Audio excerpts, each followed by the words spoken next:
I have been authorized by the Department of Justice to confirm that the FBI, as part of our counterintelligence mission, is investigating the Russian government's efforts to interfere in the 2016 presidential election. And that includes investigating the nature of any links between individuals associated with the Trump campaign and the Russian government. Director Comey, was the president's statement that Obama had his wires tapped in Trump Tower a true statement? I have no information that supports those tweets. That the answer is the same for the Department of Justice and all its components. Is the president prepared to withdraw that accusation, apologize to the president?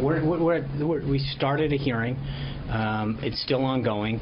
There's a lot of information that still needs to be discussed. So you can continue to look for something, but continuing to look for something that doesn't exist doesn't matter. House Intelligence Committee hearing today. A lot of focus up on Capitol Hill. This morning, the president tweeting out before the hearing got underway. James Clapper and others stated that there is no evidence POTUS colluded with Russia. This story is fake news, and everyone knows it. Senator Chuck Grassley, who had his hands full on the other side of the Capitol, tweeting, after Comey briefing and document review, I can say at POTUS, President of the United States and Clapper are both right about this. No evidence of Trump collusion with Russia. FBI Director Comey needs to be transparent, tell the public what he told me about whether he is or is not investigating the President of the United States. Leaks need to be investigated. Comey needs to be transparent about how that is being handled. Interesting as that is going on. Let's bring in our panel. Molly Hemingway, senior editor at The Federalist, A.B. Stoddard, associate editor at Real Clear Politics, and syndicated columnist Charles Krauthammer.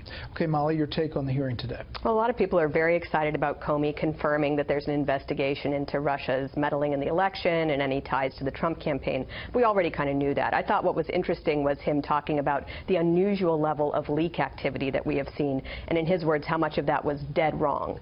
And that does speak to this coordinated campaign that we have seen. He referenced even how few people would have actually known the name Mike Flynn and how that was caught up in surveillance. Only a few people, at the highest levels of the Obama administration, the intel chiefs and just a few other people would have had access to that information.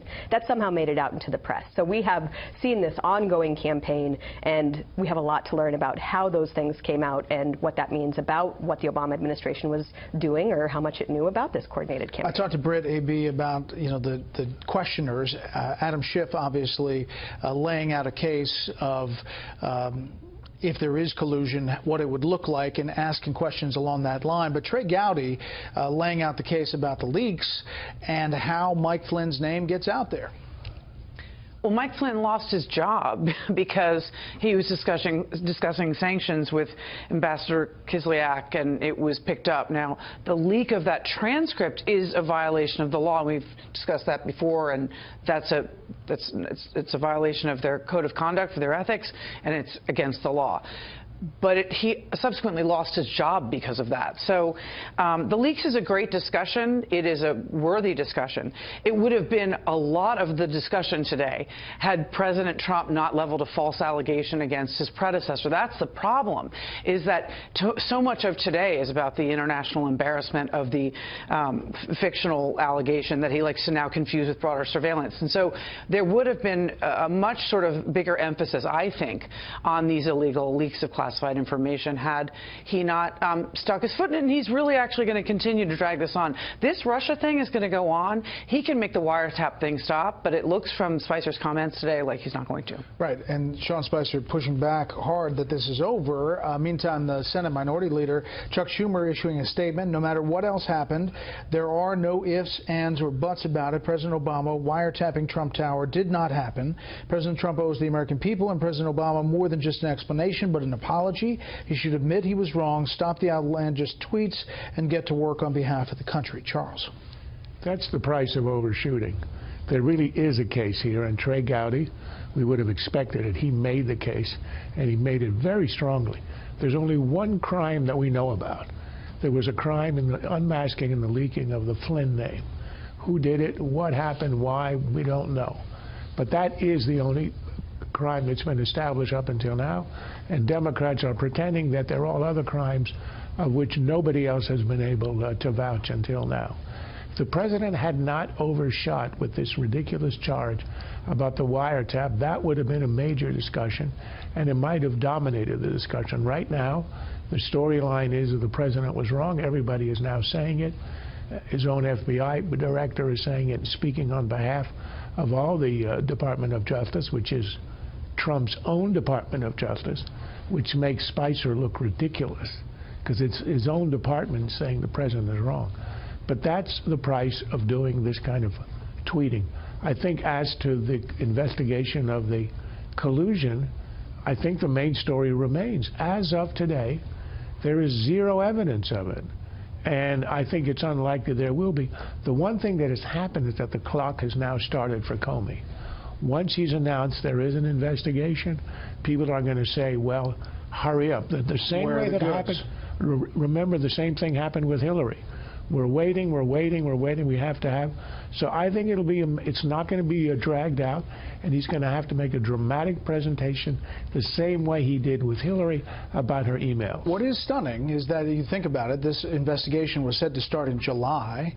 So we had two major party candidates under investigation by the FBI. I don't know if it's fair to say that Trump himself was under investigation so much as the campaign. Of the campaign. Yeah. But this is also speaking again to how we're kind of having it both ways. We have had people surveilled since July. We have had stories in the mainstream media, Washington Post, New York Times, CNN, snippets of surveillance, snippets of transcripts of information, all these allegations. And there is, and then when Donald Trump actually says that he's being wiretapped because he's so silly or clumsy about how he says it, now we say that we can't talk about it because of how he overstepped it. But we really should be having a conversation about this surveillance of a political opponent during a campaign and what that means, particularly with the complete lack of actual evidence that we have of any problem. We have had so much smoke and no actual fire, and it's really time we kind of get that. Yeah. Paul Manafort, former campaign manager, who was believed to be being looked at and may still be looked at as part of this investigation, issued a statement. I had no role or involvement in the cyber attack on the DNC or the subsequent release of information gained from the attack. And I have never spoken with any Russian government officials or anyone who claimed to have been involved with the attack. The suggestion that I ever worked in concert with anyone to release hacked emails or sought to undermine the interests of the United States is false. His statement today. Meantime, the whole storyline about the platform changing in the GOP, about supplying weapons to Ukraine.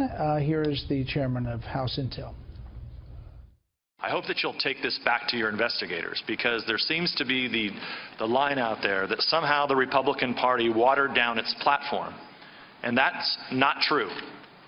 That didn't happen. And in fact, what happened is that the platform was actually increased its certainty and against what the Russians were up to, and it actually amended the platform to make it stronger than what it initially was.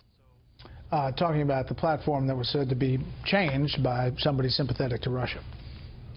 Well, there's a lot of smoke, as Molly said, and until it's gone, and until this investigation is closed, and then Director Comey says there is no fire and there is no collusion.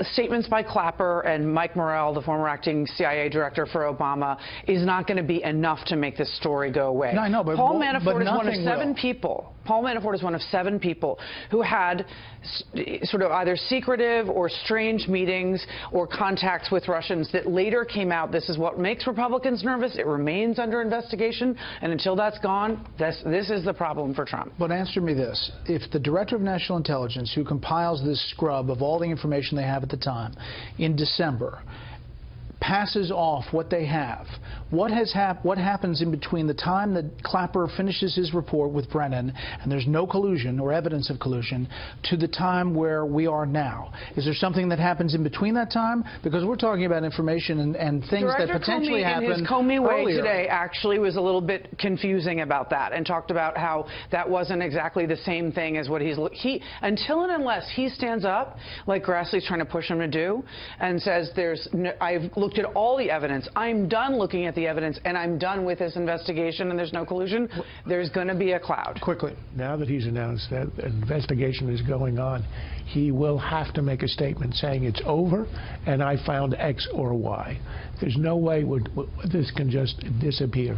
It will not end until he makes that statement, but when he makes that statement, it ends.